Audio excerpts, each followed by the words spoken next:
दोस्तों मैं हूं जयति, एक कंटेंट क्रिएटर, और मैं मोस्टली अपने जो वीडियोस होते हैं वो सारे प्लेटफॉर्म्स पे डालती हूँ। लेकिन एज सच इंस्टाग्राम मेरा अभी फिलहाल मेन प्लेटफॉर्म है। अभी फिलहाल मैंने इसलिए कहा क्योंकि मैंने शुरुआत की थी यूट्यूब से, एंड मेरा पहले यूट्यूब ही था, उसके बाद टिकटॉक हुआ, एंड टिकटॉक पे भी काफ़ी अच्छी ग्रोथ मिली।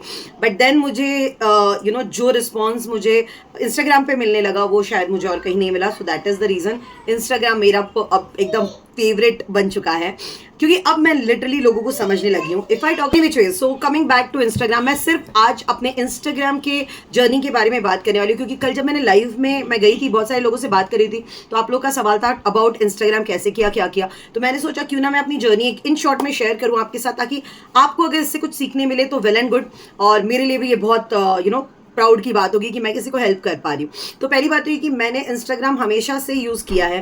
पहले फोटोज़ डालते थे ऑफकोर्स, उसके बाद टिकटॉक पे मैंने छोटे छोटे वीडियोस डालने शुरू किए। जब टिकटॉक बंद हुआ तो लगा यार ये मज़ा आ रहा था छोटे छोटे वीडियोस बनाने में, तब जाके पता चला कि इंस्टाग्राम पे भी डाल सकते हैं। तो मैंने इंस्टाग्राम पे 2021 जून के आसपास मैंने डालना शुरू किया, एक्चुअल में सीरियसली शुरू किया, ठीक है। और जो ट्रेंड में चलता था बस वो डाल रही थी, जो सब डालते थे वो डाल रही थी, और कोई ग्रोथ एज सच मुझे नहीं मिल रही थी। वही 5,000 ही था मेरा हमेशा से, एंड वही मुझे लगता है जब से मुझे याद है 5,000 ही था मेरा 2023 फरवरी तक।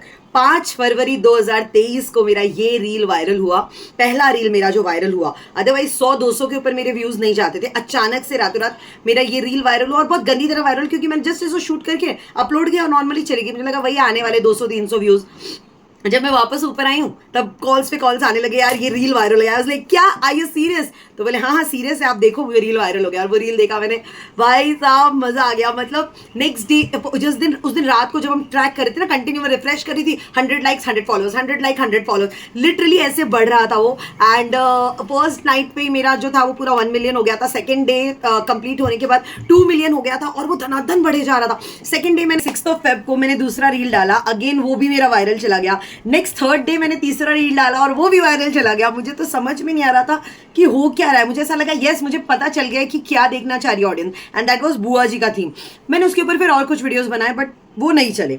सो नहीं समझ में आया क्या हुआ। लेकिन जो पहले वाले के साथ मुझे बूस्ट मिला ना, उसकी वजह से हमारा तब गोवा का ट्रिप भी था, एंड जब मैं गोवा में थी 14 फेब के आसपास मेरा 20,000 क्रॉस हो चुका था फॉलोअर्स, राइट। एंड यस मुझे लगा हाँ एटलीस्ट जो भी कर रही हूँ ना, अच्छा कर रही हूँ, सब मिल रहा है, अच्छा चल रहा है। तो बाकी उसके बाद भी मेरे काफ़ी रील्स बहुत अच्छे जाने लगे। ऑफकोर्स मिलियन सबके सब क्रॉस नहीं कर रहे थे, बट लाख 5 लाख ऐसे जा रहे थे। उसके बाद थोड़ा सा डिप होने लगा, 2,000-3,000 पे आने लगा। फिर कुछ रील्स तो 500-600 पे ही अटक गया। अब मुझे समझा नहीं यार क्या हो गया, अचानक से फिर से कम क्यों हो गया। बट ठीक है, जैसा भी चल रहा था। अराउंड 16 अगस्त को मैंने एक राखी का रील डाला था। ये रील आप लोगों ने शायद देखा होगा, एंड ये रील इतना गंदा वायरल हुआ मेरा। इसमें कुछ नहीं था, लिटरली एक ट्रेंडिंग वीडियो था, उसके ऊपर मैंने बनाया, और ये इतने सारे मीम्स के पेजेस ने अपने पेजेस पे डाला, उसकी वजह से मुझे और बूस्ट मिल गई। सो कहते हैं ना, आप बस वीडियोस डालते रहो, कौन सा हिट कर जाएगा ना आपको खुद को नहीं पता चलेगा। सेम मेरे साथ हुआ। ये जितने भी वीडियोस हिट हुए ना, वायरल वीडियो एंड ये वाला वीडियो, मुझे बिल्कुल अंदाजा नहीं था कि ये हिट कर जाएगा, लेकिन ये कर गया। एंड बहुत सारे पेजेस ने, बहुत सारे अच्छे पेजेस ने मुझे बहुत प्रमोट किया फ्री में। ऑफकोर्स उन लोगों ने मेरा रील डाल दिया, वही प्रमोशन हो गया, राइट। सो ये मुझे बहुत अच्छा लग रहा था, वो टाइम मेरा बहुत अच्छा जा रहा था। दैट वाज 16 अगस्त, ठीक है। उसके बाद मैंने मार्च में 50,000 मैंने मार्च में क्रॉस किया था। मतलब मेरा फेब से लेके मार्च तक का सफ़र बहुत अच्छा था, आप सोच सकते हो। मतलब मैंने क्या बोलते हैं, फेब में स्टार्ट किया 5,000, फिर 5 फेब को जब मेरा पहला रील वायरल हुआ था मेरे 5,000 फॉलोअर्स थे। एंड मार्च में 5 मार्च को मैंने अपने 50,000 फॉलोअर्स का सेलिब्रेशन किया था। लेकिन वो मेरे लिए सबसे शॉर्टेस्ट खुशी था, एंड सबसे शॉर्टेस्ट टर्म में मिला हुआ था, इसलिए शायद वो बहुत ही शॉर्ट लिव्ड भी था, क्योंकि उसके बाद मेरा डाउनफॉल शुरू हो चुका था। एंड मार्च के बाद मुझे मार्च अप्रैल में, राइट, मई में मैंने 79,000 पे हो गया था। मुझे लगा बस ये ईयर खत्म होने के पहले मेरा 1 लाख हो जाएगा, राइट, क्योंकि मई में 79,000 वॉज वाओ, मतलब बहुत अच्छा हो गया। लेकिन वो 79.5 का मैं क्रॉस ही नहीं कर पा रही थी। मैंने मई में 79.4, मई के एंड तक 79.4 पे गई, और फिर माइनस होते आ गया। फिर मैं 78 पॉइंट समथिंग पे आई, फिर 77 पे चली गई। एंड अब मुझे लगा कि अब शायद ये वापस से, क्योंकि बहुत तेज बढ़ा ना तो अब घटने लगेगा, क्योंकि मेरे रील्स बिल्कुल अच्छे नहीं चल रहे थे। मैं सब कुछ ट्राई कर चुकी थी। मैंने माइथोलॉजिकल स्टोरीज डालना शुरू किया, मैंने डांस शुरू किया, मैंने गेट रेडी विथ मी शुरू किया, सब कुछ डालना शुरू किया कि कुछ तो चले, मेरा कुछ भी नहीं चल रहा था, कुछ भी नहीं। उसके बाद 31 अगस्त को मेरा 79.5 का उसने वो क्रॉस किया एंड मैंने ये पोस्ट डाला था। आप सोच सकते हो 79.5 में कौन ही पोस्ट डालता है, बट मैंने डाला था बिकॉज वो मई से लेके अगस्त तक का जो टाइम था ना, वो मेरे लिए बहुत पेनफुल था क्योंकि मैं नहीं कर पा रही थी और वो अचानक से ग्रो हुआ। मैं आपको सच बता रही हूँ, ये थ्रू आउट जो आया है ना 79-80,000 तक पकड़ो, मैंने कोई स्ट्रैटेजी यूज नहीं की थी क्योंकि मुझे पता ही नहीं क्या स्ट्रैटेजी है। कुछ वीडियोस अच्छे रहते थे मेरे, एक्टिंग अच्छी रहती थी, डायलॉग डिलीवरी मेरी बहुत ही अच्छी रहती थी, वो सब अच्छा रहता था, बट फिर अच्छे तो हर वीडियो में रहते थे ना, तो सब क्यों नहीं चल रहे थे, बस कुछ कुछ रैंडमली चल जा रहे थे। तो यही मेरे साथ हो रहा था। उसके बाद जब मैंने 80,000 क्रॉस किया ना, उसके अराउंड मैंने रियलाइज किया कि मेरी जो ऑडियंस है, सबकी ऑडियंसेस अलग अलग होती हैं, ठीक है। तो मुझे मेरे ऑडियंस का एक टेस्ट समझ में आया कि इनको ना जो फैमिली ड्रामा होता है वो देखना अच्छा लग रहा है, सास बहू, हस्बैंड वाइफ, भाभी ननन, इन सब का जो ड्रामा होता है ना वो देखना अच्छा लग रहा है। तो मैंने वो ड्रामा परोसना शुरू किया, ऑफकोर्स थोड़े तड़के के साथ, थोड़ा और अपनी तरफ से उसमें थोड़ा मिर्च मसाला लगाकर, बट मैंने वो परोसना शुरू किया और वो मेरी ऑडियंस को बहुत अच्छा लगने लगा। सो 80,000 अक्टूबर हुआ, 80,000 बहुत स्लो हो गया था, मतलब बढ़ रहा था लेकिन बहुत स्लो। हाँ, किसी दिन 10 बढ़ रहे फॉलोअर्स, किसी दिन 5 बढ़ रहे, इस तरह से बढ़ रहा था। तो वो अक्टूबर तक चला गया था। तो उसके बाद नवंबर, दिसंबर, जनवरी, फरवरी, ये जो टाइम गया ना मेरा, ये एक स्टेडी ग्रोथ होता गया, ग्रोथ होता गया, ग्रोथ होता गया। फाइनली मैंने 29 अप्रैल को मेरे एनिवर्सरी के बाद मैंने 1 लाख का सेलिब्रेशन किया, 1 लाख फॉलोअर्स का सेलिब्रेशन किया एंड उसके बाद से there is no looking back. मेरा बहुत अच्छा जा रहा है, मेरी ऑडियंस मुझसे बहुत खुश है, मेरी ऑडियंस जो मैं बनाकर दे रही हूँ उनको बहुत अच्छा लग रहा है। एंड मई जून ना, 2 महीने में 20-21 हज़ार मैंने और क्रॉस कर लिया, which is very good for me. मेरी ऑडियंस के साथ मेरा इंटरेक्शन बहुत अच्छा है, मेरी ऑडियंस मेरे हर वीडियोज़ को पसंद करती है, वो मुझसे लाइव में आके इंटरेक्ट करती है, मेरे डीएम भरे पड़े रहते हैं। This is what I actually wanted and this is what I am getting. पिछले महीने तक मैं कोई कोलैबोरेशन, कोई प्रमोशन अपने पेज पे नहीं करती थी। देन आई रियलाइज कि अगर मैंने अर्निंग स्टार्ट नहीं की तो डेफिनेटली मुझे कोई और पार्ट टाइम जॉब लेना पड़ेगा अर्निंग के लिए, और अगर मैंने कोई और पार्ट टाइम जॉब लिया तो मैं पूरी तरह से फोकस नहीं कर पाऊंगी इंस्टाग्राम पे। इसलिए मैंने लास्ट मंथ से कोलैबोरेशंस भी लेना शुरू किया, लेकिन बहुत कम, क्योंकि मेरे को मेन फोकस मेरे एक्टिंग पे रखना, बिकॉज मुझे बड़ा मजा आता है, ठीक है। तो मेरी लर्निंग जो रही है, चलिए वो एक एक करके मैं शुरुआत करती हूँ। तो पहले ना आप पेज चालू करो। कई लोग कहते हैं कि अपना निश डिस्कस कर लो और डिस्कवर कर लो एंड देन पेज चालू करो। टू बी वेरी फ्रैंक, आप कोई भी निश लेके पेज चालू करो, क्योंकि आपको स्टार्टिंग में नहीं पता चलने वाला कि आपको कौन सा निश लेना है, ठीक है। मैं आपको अपनी पूरी जर्नी मैंने इसलिए बताई क्योंकि बहुत उतार चढ़ाव आने वाले किसी भी कंटेंट क्रिएटर के लिए, एटलीस्ट मैक्सिमम कंटेंट क्रिएटर के लिए ये जर्नी आसान नहीं होती। तो बी रेडी फॉर दैट। अगर आप चैलेंज के लिए रेडी हो तब गो फॉर इट। पेज बनाओ, आपको जो चीज़ अच्छा लग रहा है ना उसके ऊपर पेज बनाओ। फॉर एग्जाम्पल, आप गाने में अच्छे हो, आपने गाने का पेज बना दिया, आप कुकिंग में अच्छे हो, आप कुकिंग का पेज बना दिया, लेकिन धीरे धीरे आपको लग रहा है कि आपकी ऑडियंस ना कुछ और भी देखना चाह रही है, आपने कुछ और ट्राई करना शुरू किया, आपने कुछ एक्सपेरिमेंट्स करने शुरू किया, और फिर आपको पता चला अच्छा सिंगिंग नहीं, कैरेओके मेरे लोगों को ज़्यादा पसंद आ रहा है, अच्छा सिंगिंग के साथ ना म्यूजिक इंस्ट्रूमेंट ज़्यादा पसंद आ रहा है, डांसिंग ज्यादा पसंद आ रहा है। तो आप थोड़ा थोड़ा डेविएट करते जाते हो, धीरे धीरे आप, वो बोलते हैं ना, घूमते घूमते घूमते घूमते आप फाइनली उस हुक में अटक जाते हो जहां जो आपके ऑडियंस को डिमांड है और जो आप प्रोवाइड कर रहे हो, एंड फिर जाके ना वो बॉन्ड स्ट्रांग बनता है। तो उसके लिए आप रेडी रहो। दूसरी चीज है, कंसिस्टेंटली पोस्ट करो। आपकी ऑडियंस, अगर आपको वो कहते हैं ना जो दिखता है वो बिकता है, तो अगर आप रोज दिखोगे तो आपको लोग ज्यादा आपके साथ आपके साथ एक कनेक्शन फील कर पाएंगे। तो आप रोज वीडियोस डालो, रोज, आई मीन इट, एक वीडियो डालो कम से कम, बट रोज डालो। किसी दिन वीडियो नहीं डाल पा रहे, एक छोटा सा फोटो पे एक पोस्ट डाल दो, या स्टोरीज तो डेफिनेटली डालो। एक दिन ब्रेक ले लो हफ्ते में, लाइक फॉर योर सेल्फ, ताकि ना वो एक बहुत अपने को उलझन हो जाती है, तो फिर आप एक दिन ब्रेक ले सकते हो। मैं क्या करती हूँ, क्योंकि ऑफकोर्स मेरे पास बच्चे हैं, मेरे घर का काम है, तो मैं इतना नहीं कर पाती, तो मैं एक दिन में ना कभी कभार 2 वीडियो शूट कर लेती हूँ। आज एक डाल दिया, कल एक डाल दूंगी, बिकॉज कल मेरे पास टाइम नहीं रहेगा, या फिर एक मैं हमेशा सेव करके रखती हूँ। कभी ऐसा रहा कि मेरे पास पूरे दिन टाइम नहीं हो, वैसे ही मुझे डालना तो शाम को ही होता है, तो मैं वो पोस्ट कर दूंगी। तो हमेशा मेरे पास एक एक्स्ट्रा वीडियो रहता है, इसलिए आप देखो कि मेरा एक दिन भी खाली नहीं जाता, मैं हर रोज वीडियो डालती हूँ, कम से कम एक। जरूरी नहीं मैंने उसी दिन शूट किया है, हो सकता है मैंने 2-3 दिन पहले शूट कर लिया, बट मैं वो वीडियो जरूर डालती हूँ। तो इस तरह से आप एक कंसिस्टेंसी बना के रखो, ठीक है। मेन है रील्स, तो आप रील्स पे फोकस करो। रील्स को शॉर्ट रखो, क्रिस्प रखो, लेकिन एंटरटेनिंग रखो। अगर आपको एक मैसेज भी देना है ना, एक इन्फॉर्मेशन भी पास करना है, तो एक एंटरटेनिंग वे में करो। आप सिर्फ, अगर मैं खड़े होकर ऐसे बोल रही हूँ ना कि दोस्तों बच्चों को स्क्रीन टाइम देना गलत है, मत दो, आप स्क्रॉल कर दोगे, आप ऊपर बढ़ जाओगे, बट मैं ये बताऊं कि क्यों, मतलब आपको नहीं देना चाहिए और कैसे आप उसको रोक सकते हो। कुछ पिक्चर्स के साथ, वीडियोस के साथ, तो आपको ज्यादा अच्छे से कनेक्ट होगा। तो हमेशा ये याद रखो कि आपको जो भी बोलना है वो एक एंटरटेनिंग वे में, अटेंशन सीकिंग वे में बोलना है।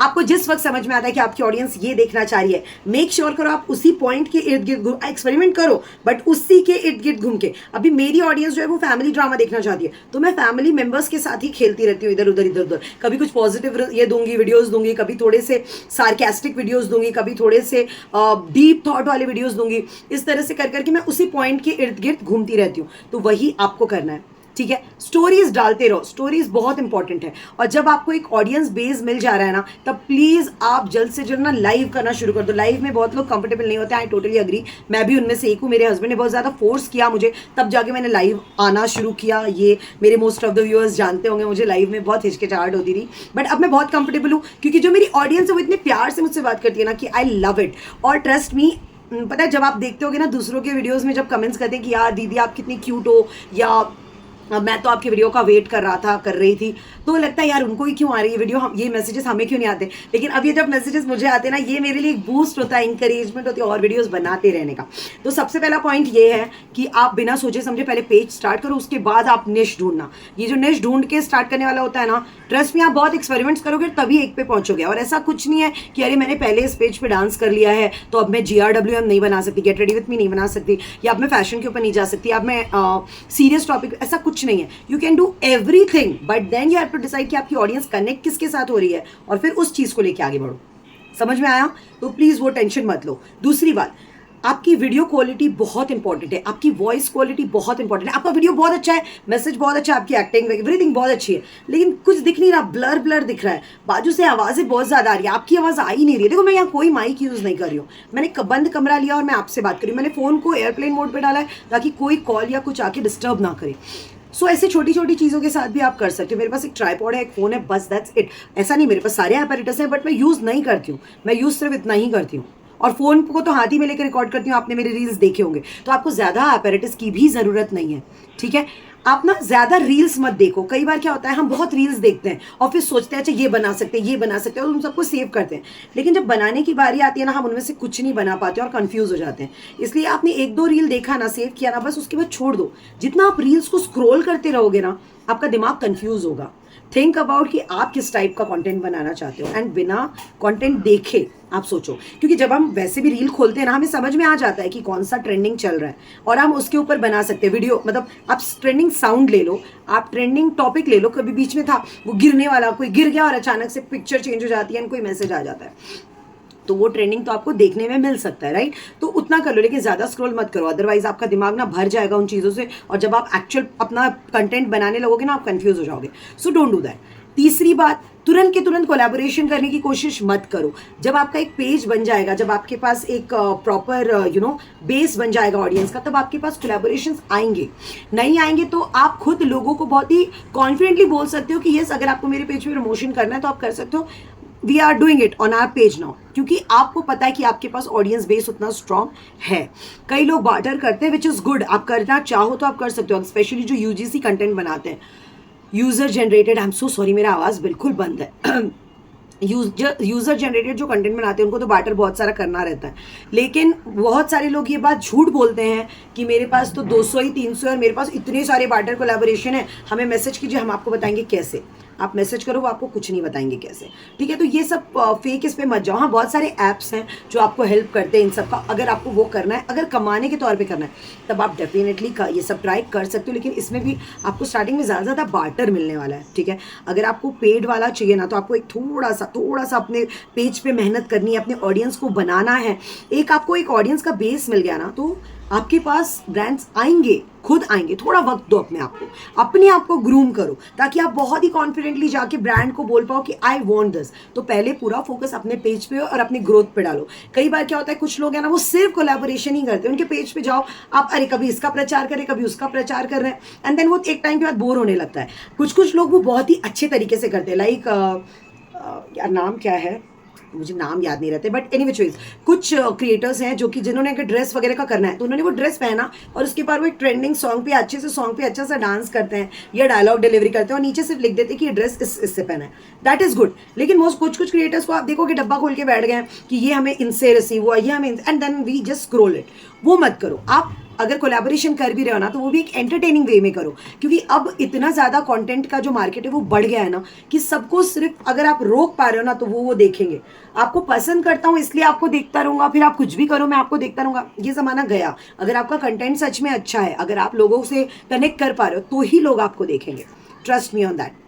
तीसरी बात, दोस्तों को, अपने दोस्तों और रिश्तेदारों को बोलना बंद करो कि मेरे वीडियोस को देखो, मेरे वीडियोस को लाइक करो, क्योंकि इससे आपका ग्रोथ डाउन होगा और उनको सिर्फ हंसने का मौका मिलेगा। Don't do that. आप बनाओ, आपके कंटेंट पे अगर आप काम कर रहे हो, उसको पॉलिश कर रहे हो ना, तो लोग खुद ब खुद देख। लेकिन हमेशा जब भी आप कंटेंट बना रहे हो, मेक श्योर कि आप उसको अपने बाकी सोशल मीडिया पेजेस पे डाल रहे हो, ठीक है? अपने ग्रुप में शेयर कर रहे हो, वो तो डेफिनेटली करो, लेकिन किसी को फोर्स मत करो कि आप देखो मेरा वीडियो।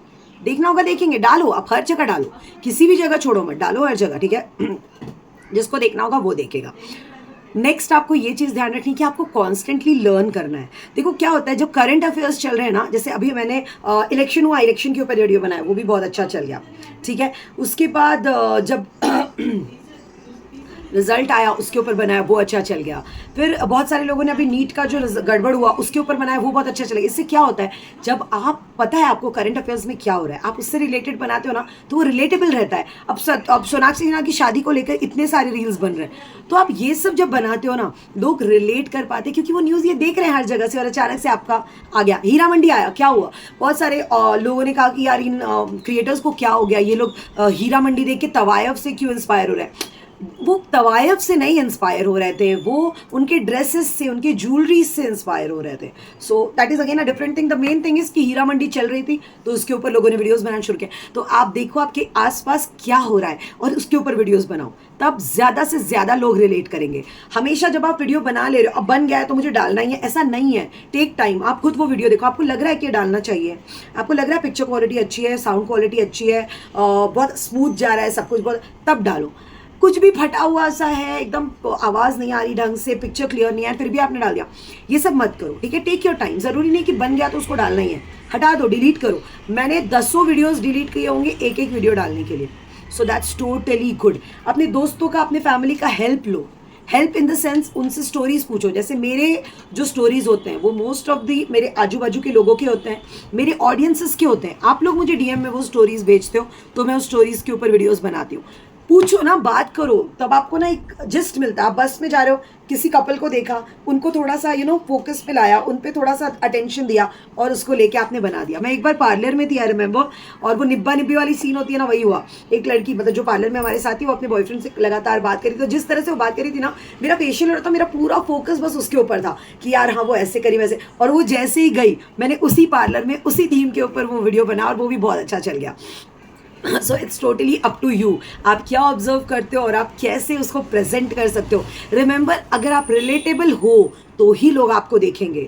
आपने बना दिया कुछ अंबानी के परिवार से रिलेटेड, एलन मस्क के परिवार से रिलेटेड, निक जोनास के परिवार से, जिनको इंडियन लोग जल्दी नहीं रिलेट कर पाते, तो वो नहीं चलेगा। So think about it, take your time और धीरे धीरे बनाना शुरू करो। और सवाल है प्लीज़ मुझे भेजो, क्योंकि अभी तो ये था कि मैंने अपना एक्सपीरियंस आपके साथ शेयर किया, लेकिन अगर आप मुझे क्वेश्चंस भेजते हो तो मैं उसके ऊपर भी एक क्वेश्चन आंसर्स करके एक वीडियो अलग से बनाऊंगी। और मुझे नहीं लगता अगले 2 दिन में कोई वीडियो बना पाऊंगी, क्योंकि मेरा आवाज़ पूरी तरह से गया हुआ है। Thank you so much for watching, keep watching and इसी तरह मुझे सपोर्ट करते रहिए और मैं आपकी जितनी हो सकता है पूरी हेल्प करूंगी। Thank you so much.